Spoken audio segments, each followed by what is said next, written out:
क्या आपने कभी सोचा है कि एक पक्षी भी क्रांति का प्रतीक बन सकता है? अल्बानिया में हजारों लोग हाथों में फ्लेमिंगो लेकर सड़कों पर उतर आए। लेकिन सवाल है, क्या ये लड़ाई सिर्फ एक पक्षी को बचाने की है या फिर प्रकृति बनाम अरबों डॉलर की राजनीति की है?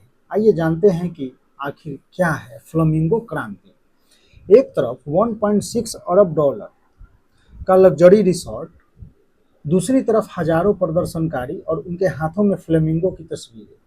आखिर एक खूबसूरत पक्षी अचानक विरोध का सबसे बड़ा प्रतीक कैसे बन गया?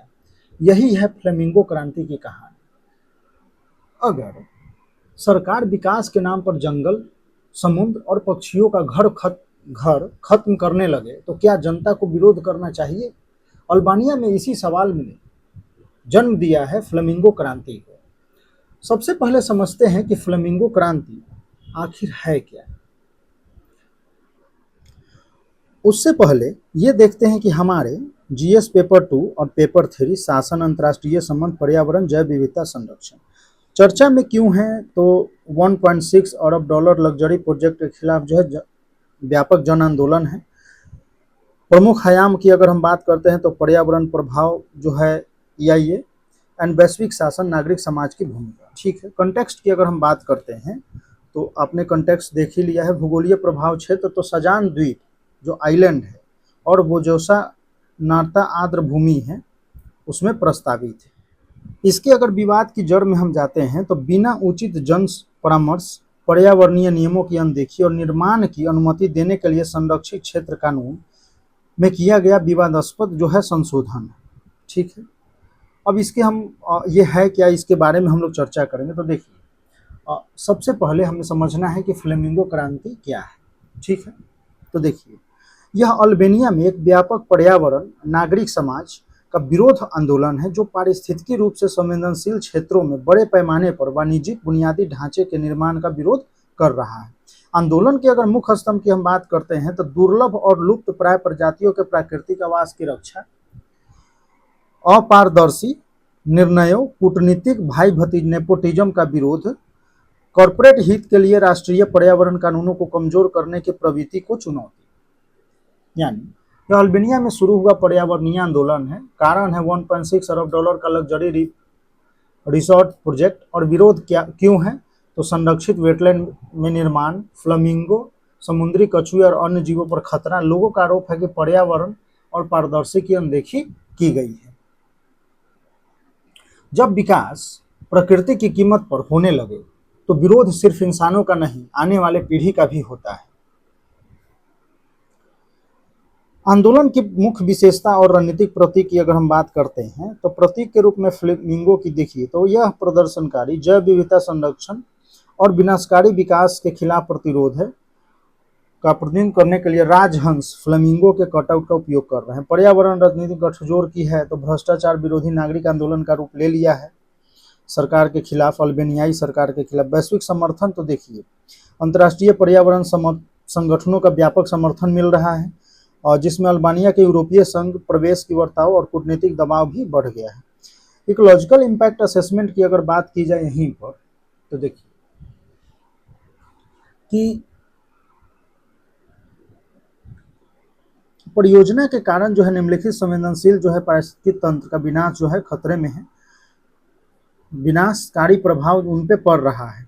तो देखिए, फ्लेमिंगो यह आर्द्र भूमि भूमध्य सागरीय क्षेत्र में राजहंसों का प्रवास है, प्रजनन का मुख्य मार्ग है।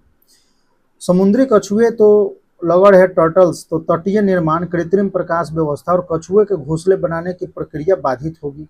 भूमध्य सागरीय भिक्षु सील की अगर हम बात करते हैं तो सजान द्वीप के आसपास का क्षेत्र अत्यंत दुर्लभ और गंभीर रूप से लुप्तप्राय और सील का आवास है।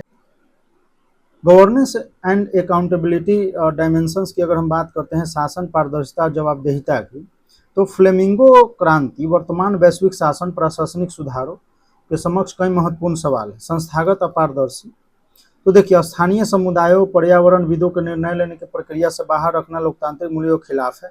पर्यावरण प्रभाव आकलन जो है तो स्वतंत्र वैज्ञानिक समीक्षा, बिना परियोजनाओं के त्वरित मंजूरी देना।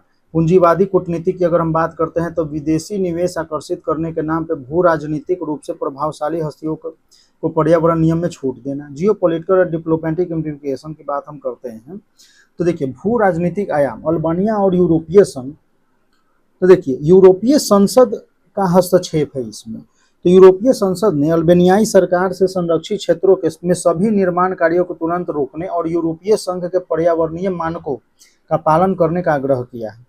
अल्बानियाई की यूएस सदस्यता पर भी प्रभाव है कि पर्यावरण कानून का यह उल्लंघन अल्बानिया के यूरोपीय संघ में शामिल होने के प्रयास को बाधित कर सकता है। अंतर्राष्ट्रीय दबाव, तो समकालीन दौर में स्थानीय पर्यावरण आंदोलन कैसे अंतर्राष्ट्रीय कूटनीति और वैश्विक राय को प्रभावित कर सकता है। यहीं पर अगर हम वे फॉरवर्ड की अगर हम बात करते हैं तो देखिए कड़े EIA मानदंडों की बहाली यानी राजनीतिक प्रभाव से मुक्त, स्वतंत्र और अंतर्राष्ट्रीय स्तर पर मान्यता प्राप्त पर्यावरणीय प्रभाव आकलन अनिवार्य किया जाए।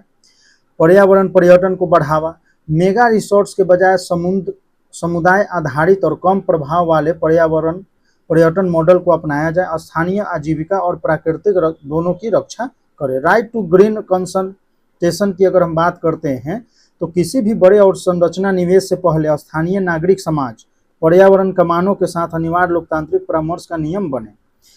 पारदर्शी वैश्विक निवेश की अगर हम बात करते हैं तो FDI स्क्रीनिंग प्रक्रियाओं में पर्यावरणीय स्थिरता को प्राथमिक मानदंड बनाया जाए।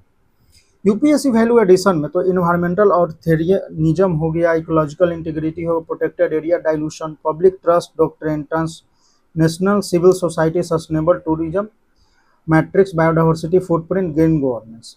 तो ये सब जो कीवर्ड है वो हाई वैल्यू कीवर्ड है, तो इसको आप देखेंगे और इम्पोर्टेंट। लास्ट अगर न्यायिक और दार्शनिक दर्शन की अगर हम बात करते हैं तो देखिए सार्वजनिक ट्रस्ट सिद्धांत, पब्लिक ट्रस्ट डॉक्ट्रिन। राज्य प्राकृतिक संसाधनों का स्वामी नहीं है बल्कि जनता की ओर से उसका ट्रस्टी रक्षक है। विकास के नाम पर ट्रस्टी इन साधनों का सौदा नहीं कर सकता। गांधी जी के ट्रस्टीशिप से मिलता जुलता। ठीक है, मेंस के क्वेश्चन के आप देखें तो इम्पोर्टेंट क्वेश्चन है, इसको आप प्रैक्टिस करेंगे। और देखा जाए तो देखिए इंडिया में भी इस तरीके की चीज़ें हो रही हैं, बस आंदोलन कम हो रही है या उन आवाज़ों को दबा दिया जा रहा है। तो फ्लेमिंगो क्रांति हमें याद दिलाती है कि विकास तभी सही मायने में विकसित विकास है जब वह प्रकृति के साथ और उसके खिलाफ नहीं है। यानी प्रकृति के साथ हो, उसके खिलाफ ना हो, विकास होता रहे, कोई प्रॉब्लम नहीं है।